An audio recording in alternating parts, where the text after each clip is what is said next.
Halo kakak, berhubung ini adalah kisah novel jadi kemungkinan video dan narasi tidak sama, dukung like, komen dan subscribe kakak, semoga bisa terhibur, selamat mendengarkan. Dini hari berikutnya, sinar matahari yang lembut menyinari awan di tanah, hangat dan nyaman. Seluruh paviliun Wushen bermandikan sinar matahari, dan atap genteng kaca memantulkan cahaya warna-warni, yang terlihat sangat cerah. Semua murid dari paviliun Dewa Bela Diri keluar satu demi satu untuk mengantar Xiao Yan dan yang lainnya pergi. Di depan paviliun Dewa Bela Diri, semua murid berbaris rapi. Mereka mengenakan senjata yang indah dan mengangkat tangan dan berteriak. Adegan perpisahan itu hangat dan spektakuler.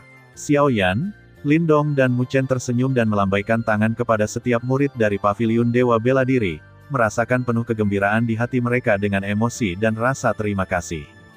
Perpisahan dengan Xiao Yan, Lin Dong, Mu Chen, Wu Sue dan lainnya, karena mereka sedang dalam perjalanan menuju Menara Alkimia, Tanah Negara Ilahi 10.000 Alam. Penguasa paviliun Dewa Bela Diri mengantarnya secara langsung, dengan wajah serius dan baik hati.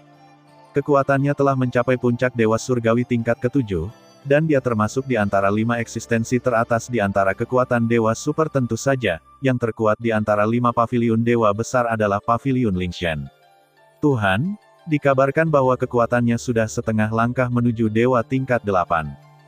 Dewa Bela Diri Senior, selamat tinggal.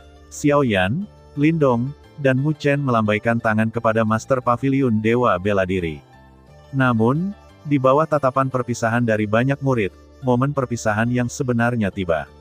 Wu Sue juga mengeluarkan artefak perunggu, yang tampak seperti benda seukuran telapak tangan. Dia dengan lembut membelai garis-garis halus di atasnya, jejak tekad muncul di matanya. Kemudian, dia memeras setetes darah merah cerah dari ujung jarinya di antara alisnya, dan kemudian perlahan-lahan meneteskannya ke artefak itu. Saat setetes darah perlahan meresap ke dalam artefak, perubahan aneh terjadi. Permukaan artefak mulai memancarkan cahaya redup, awalnya lemah, tetapi segera menjadi lebih terang.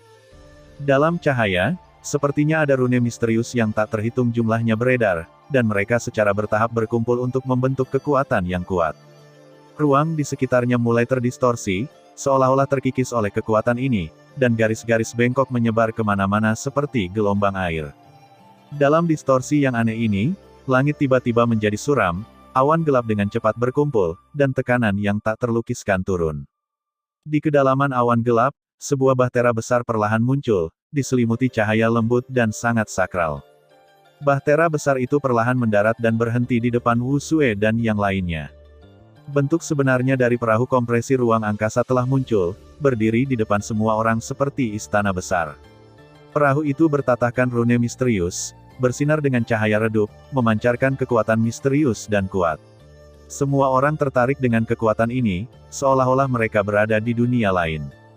Wu Sue memegang rune itu dan melambaikannya dengan lembut, dan perahu kompresi ruang tiba-tiba mengeluarkan cahaya yang menyilaukan, dan sosok Xiao Yan, Lin Dong dan Mu Chen terselubung di dalamnya.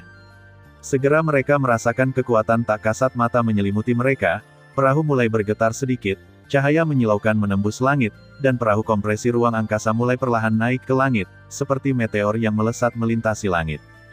Para murid paviliun Dewa Bela Diri menyaksikan Xiao Yan, Lin Dong, Mu Chen dan yang lainnya pergi, dan kemudian perahu kompresi ruang angkasa tiba-tiba menghilang di langit, hanya menyisakan cahaya yang berkedip-kedip. Ketika perahu kompresi ruang angkasa menghilang di antara cakrawala, ia meninggalkan keheningan dan kehampaan. Para murid paviliun Wushen dengan enggan berpencar dan kembali ke tempat pelatihan mereka, bersiap menghadapi tantangan masa depan mereka. Teman kecil Xiao Yan, saya sangat menantikan tingkat kekuatanmu saat kita bertemu lagi nanti. Penguasa paviliun Dewa Bela Diri sangat optimis tentang bakat Xiao Yan kedua saudara laki-lakinya dari dunia neraka surgawi dari aliansi dewa, tetapi juga memiliki hubungan dengan istana Shenyuan. Perahu kompresi ruang angkasa yang ditumpangi Xiao Yan dan yang lainnya bergerak melalui ruang aneh, seperti penjelajah di labirin. Ruang terkompresi sepertinya terus berubah, ruang terkompresi sepertinya terus berputar dan berubah bentuk, membentuk pemandangan luar angkasa yang aneh, dan saya merasa seolah-olah berada di ruang yang sama sekali berbeda. Kapal kompresi ruang angkasa bergerak melalui ruang yang aneh, dan ruang tersebut terus-menerus diperas dan menyusut, seolah-olah akan dikompresi hingga batasnya kapan saja.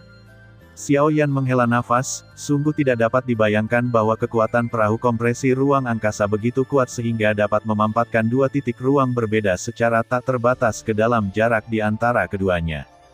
Selama pesawat ulang-alik, jendela perahu kompresi ruang terbuka, dan Xiao Yan serta yang lainnya dapat melihat dunia luar melalui jendela. Mata mereka diselimuti kegelapan, dan lampu kapal kompresi ruang angkasa tampak sangat terang. Xiao Yan mengingat pengalamannya mengendarai tabut dan tabut super melintasi ruang angkasa. Dibandingkan dengan perjalanan kali ini melalui ruang terkompresi, angkutan sebelumnya hampir tidak signifikan. Xiao Yan tiba-tiba merasakan sedikit getaran. Saat getaran berlanjut, dia bisa merasakan kecepatan perahu kompresi ruang secara bertahap meningkat. Kompresi ruang tidak membuat mereka merasa tidak nyaman. Lindong dan Mu Chen juga menghela nafas, sungguh tidak terbayangkan kita bisa begitu nyaman di ruang terkompresi. Perahu kompresi ruang ini layak menjadi 72 artefak hebat. Kekuatan eksistensi peringkat 14 berada di luar imajinasi kita. Mereka semua diam-diam terkejut. Dia belum pernah melihat perahu kompresi ruang angkasa secepat ini, dan tidak satu pun dari mereka yang mengalami ketidaknyamanan fisik di bawah ruang dan kecepatan terkompresi seperti itu. Usue secara alami melihat mereka bertiga dikejutkan oleh perahu kompresi ruang di sampingnya, dan juga sedikit tersenyum. Kapal kompresi ruang angkasa terus melaju dengan kecepatan yang mengkhawatirkan. Dalam 3 hari terakhir, Xiao Yan, Lindong, dan Mu Chen yang sama juga mengetahui informasi dari Usue tentang kekuatan utama di tanah Tiongkok di pusat para dewa, dan dunia. Memiliki pemahaman umum.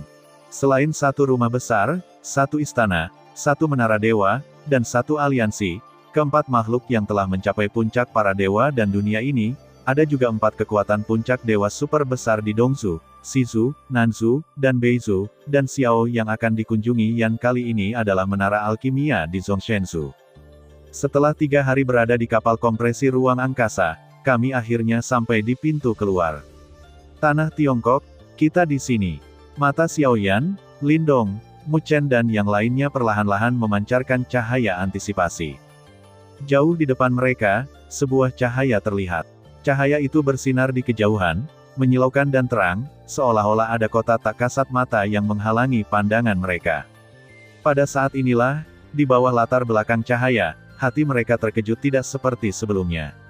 Saat cahaya menghilang, Xiao Yan, Lindong, Mu Chen dan Wu Sui akhirnya tiba di langit di atas tanah Tiongkok.